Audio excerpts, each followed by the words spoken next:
Well, how's it going there, YouTube? Well, we're all settled back in after melting steam there. I had a pretty good trip home last night. Uh, had a very good weekend away, of course. Got to see all of our friends again and putt around the tractor again, of course. But I was kind of sad I didn't get the plow last weekend. Well, whatever, no big deal.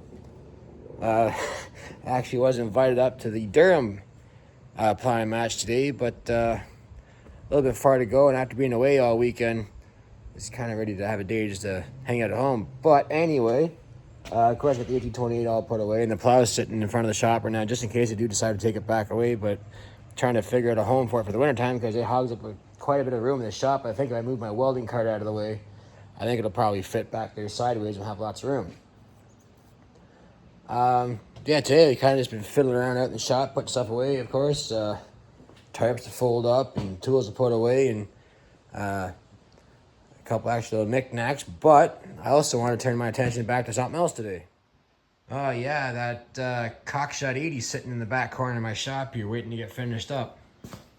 I was really hoping to have that ready to go for this year, but life happens, of course, and didn't quite get her done, but there's always next year.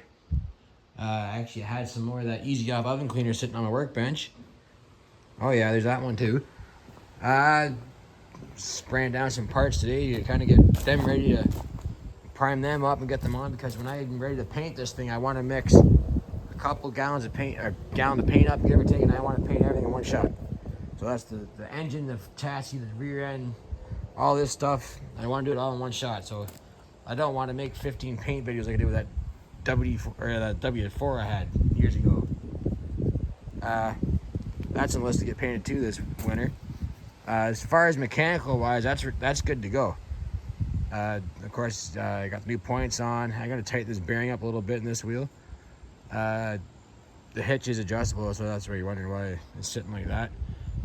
Yeah, it's basically ready to come apart and get painted. So I'm gonna change those tires out probably over the winter, and get some paint made up for it and get her painted.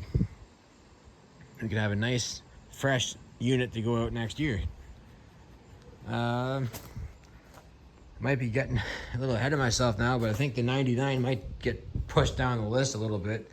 I said this last year after melting too, because if you guys remember, my 80 sat where the 99 was sitting, and after melting, I actually started and drove it and moved it to where it's been sitting now for almost a year. I have been looking for a set of rear rims for it. I have found a couple sets, and I need to go pick the axle housing up for that I bought, well, like a year and a half ago. Just a matter of getting on these things. I'm pretty much done with the main part of the tractor. I've just got to do the rear axle housings in this front corner of the front axle, but that's just something you just got to get the grinder out and just do.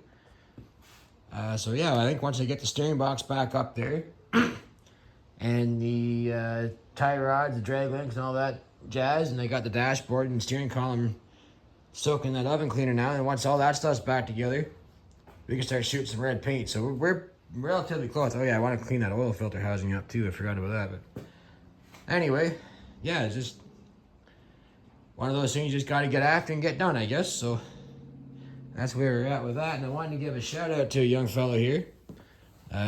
He gave me a couple of stickers there at Milton yesterday. Mr. Topher Craigg on YouTube.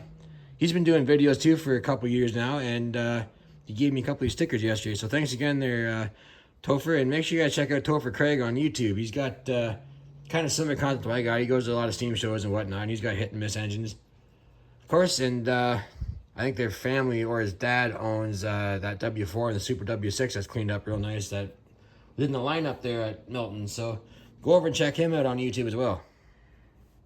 I never did show you guys the wheel weights for the 1820. I might have done it when I had some videos from the farm way back when I started on YouTube, but these are the original to the tractor wheel weights for this 1828. They're F and H, of course. I'll probably never put them back on because they are very hard in the spokes, because that inside weight, you take the wheel off and that clamps to the spokes, and the outer weight clamps to that. And they are very extremely heavy.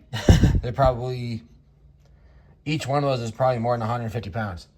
is all I could do to lift them back in the back of the truck. And that was the only time I've ever cussed having a lifted truck. That's pretty much all I got for you guys today. Just wanted to check in after Steam Era Cars. Let you guys know we got home all right. I have not decided if I'm going to go to Blythe just yet. Kind of thinking about it, but I doubt I'll take anything with me. I'll probably go down just for a video if I do go. Haven't been down there since 2019. They got a pretty big show, and it'd be nice to go down and see it again. So anyway, you guys stay tuned for that. If not, then maybe we'll get some shop videos going again. So I got to tighten up that top cover again. I got some weepage there, but both these tractors do that. They both weep out the top covers. Anyway, we'll see you guys on the next one. So take her easy. Thanks for watching.